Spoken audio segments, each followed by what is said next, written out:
Welcome back. Hundreds of Native American leaders gathered at the White House today for a Tribal Nations Summit. Interior Secretary Deb Haaland, the first Native American to serve as a cabinet secretary on any level, spoke alongside Vice President Harris and President Biden. In his speech, President Biden reaffirmed his commitment to respect for Native tribes and announced increased investment in Native communities. Respect means we'll defend tribal sovereignty and self-government and self-determination, and will support tribal economy and keep fighting for better tribal health care, child care, education, housing, public safety, and so much more. And respect means being there in person to show it.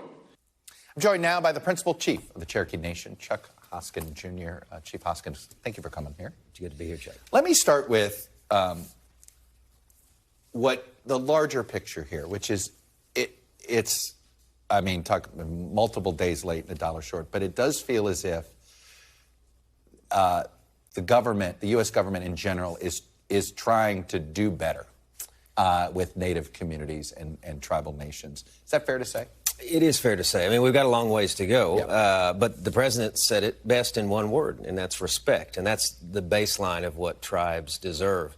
If you look at the long history of the country, there's plenty of reasons to point to injustice, injury imposed on Native peoples, just some of the worst atrocities that any people have inflicted on another. But we are on a path of progress. How would you explain the path of progress? From my standpoint, it looks like you had to do it the old-fashioned way. You had to achieve some political power. And sometimes that comes with money. Be pure and simple. And the more political power you have, the more respect suddenly people pay. I mean, that's true, and that's, and some people would say, well, that's how Washington, D.C. works. So I think as tribes, and Cherokee Nation as an example, have gained prosperity financially, we've gained political strength, and we've leveraged that to really good things, which is better public policy. But even if you go back, let's say, to the 1970s, where there were some major reforms, tribes, including Cherokee Nation, were not in the position we are now, yet we had some champions. I mean, we had some champions in Washington, D.C. But you got rolled more often than not. True. But some of those reforms at least opened the door to self-determination. That self-determination has put us in a position to do what we always could do, which was chart our own destiny and gain some strength. I want to talk about something that's, I know, a passion of you, which is sort of preserving the language. So what can the U.S. government do more to help with this? Well, first of all, recognize, and the country should recognize, that the reason that Native languages are endangered is because the United States purposefully made them endangered through federal Indian policy. We have to say it. We have to say it plain and acknowledge it. This is what happened basically from the 1850s to the 1970s, right? Absolutely. Yeah. And so now you take Cherokee Nation, largest tribe in the United States, 441,000 citizens. Most Cherokees are like their chief. They don't speak Cherokee. We have 2,000 fluent speakers left, most over the age of 70. Time is not on our side. So what we need is more resources, because we have strategies to save our language. We got some of the best and brightest language preservation specialists who are Cherokee working on this every day. I think this is one of the most important missions any country in the world's ever taken on, the Cherokee Nation saving its language, but we need some more resources. And should this go a step further? What more does the U.S. government owe tribal nations for eradicating these languages?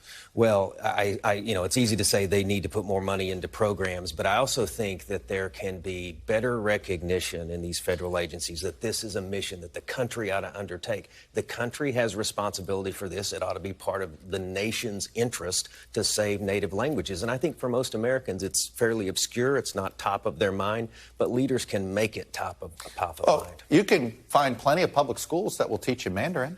I said not plenty, but in some places. Right.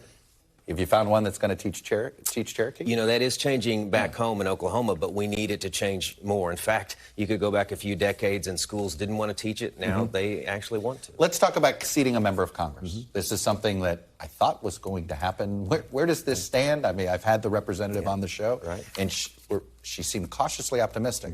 Well, what say you? I still think it can happen, and I think it can happen before the year's in here in the lame duck session. I mean, we made substantial progress at the Rules Committee hearing just a few weeks ago, but we've been working on this. You only need a vote of the House on this, right? Just a vote of the House. You don't need, this isn't something that's bicameral, right? Right. Well, here's what I think. The Senate did this almost 200 years ago when they ratified the treaty that removed the Cherokee people. Now it's time for the House to finish its part of it. Interesting.